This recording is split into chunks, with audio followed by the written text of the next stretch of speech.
നമസ്കാരം. രാജ്യത്തെ നടുക്കിയ പഹൽഗാം ഭീകരാക്രമണത്തിൽ കൊല്ലപ്പെട്ട 26 പേരിൽ 15 പേർ മുസ്ലിം പേരുള്ളവരാണ്. എന്നാൽ കൊല്ലുന്നതിന് മുൻപ് പേരുകൾ ഓരോന്നായിട്ട് ചോദിച്ചാണ് ഭീകരവാദികൾ കൊന്നുവെന്ന് ഗോദി മീഡിയകൾ അടച്ചുവിടും. എന്നാൽ BJP സർക്കാരിൻ്റെ ശ്രമം മറിച്ച് അത് വോട്ടാക്കാനുള്ളതാണ്.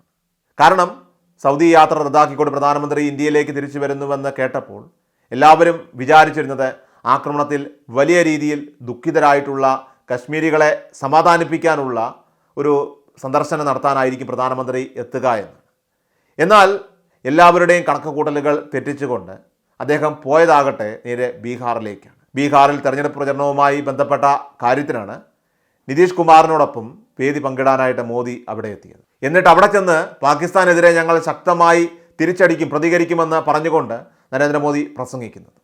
വാസ്തവത്തിൽ മോദി അത് ചെയ്തു കാണിക്കുകയാണ് ഇവിടെ വേണ്ടത്. പ്രധാനമന്ത്രി എന്ന രീതിയിൽ ഉത്തരവാദിത്തത്തോടുകൂടി കാര്യങ്ങൾ ചെയ്യുമ്പോൾ ആദ്യം സന്ദർശിക്കേണ്ടത് ശരിക്കും പഹൽഗാമാണ്, ആ ദുരന്ത ഭൂമിയാണ്, അല്ലാതെ ബീഹാറിലെ പ്രചരണ റാലിയല്ല. ബീഹാറിലെ തെരഞ്ഞെടുപ്പ് കൺവെൻഷനിൽ പോയി പ്രചരണം നടത്താൻ ഈ ഒരു സമയം നിങ്ങൾക്ക് എങ്ങനെ മനസ്സ് വന്നുവെന്നാണ് പ്രതിപക്ഷം ഇപ്പോൾ ചോദിക്കുന്നത്.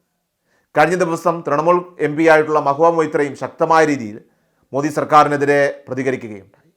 പഹൽഗാമിലെ പ്രശ്നത്തിനാണ് ഏറ്റവും പ്രധാനപ്പെട്ട സ്ഥാനമെന്ന് നിങ്ങൾക്ക് അറിയാത്തത് കൊണ്ടാണോ എന്നാണ് ഇവിടെ കൃത്യമായി പ്രതിപക്ഷം ചോദിക്കുന്ന ചോദ്യം.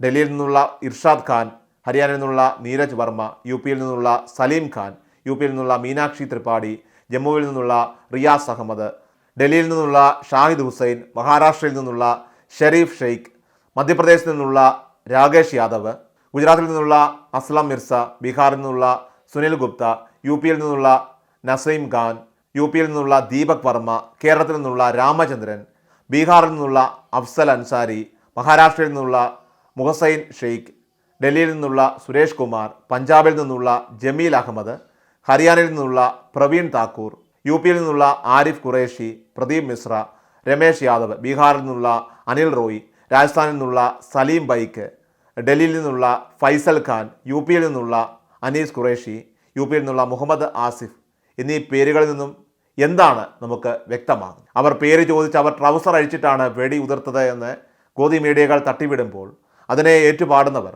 ഈ രാജ്യത്ത് മതവിദ്വേഷം ഉണ്ടാക്കാൻ ശ്രമിക്കുകയാണ് എന്നുള്ളത് ഇവിടെ വളരെ വ്യക്തമല്ലേ. ഇവിടെ വർഗീയ ധ്രുവീകരണം ഉണ്ടാക്കാൻ വേണ്ടിയിട്ടുള്ള ശ്രമമാണ് നടക്കുന്നത്.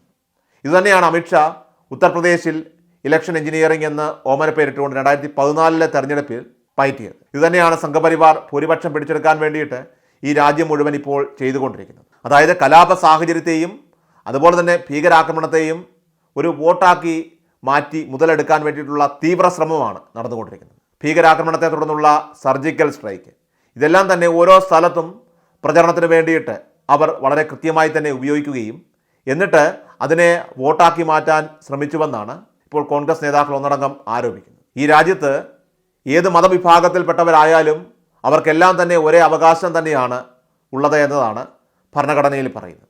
ഇന്ത്യ ഒരു മതരാജ്യമല്ല, ഈ രാജ്യം ഒരു സെക്കുലർ സോവറൻ റിപ്പബ്ലിക്കാണ് എന്നുള്ളതാണ് കോൺസ്റ്റിറ്റ്യൂഷൻ്റെ ആമുഖത്തിൽ ഭരണഘടനയുടെ പ്രിയാമ്പിളിൽ കൃത്യമായി എഴുതി ചേർത്തിരിക്കുന്നത്.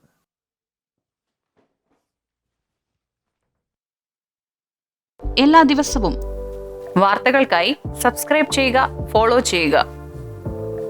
വാർത്തകളുടെ നോട്ടിഫിക്കേഷനായി ബെൽ ഐക്കൺ എനേബിൾ ചെയ്യുക. Please subscribe our channel.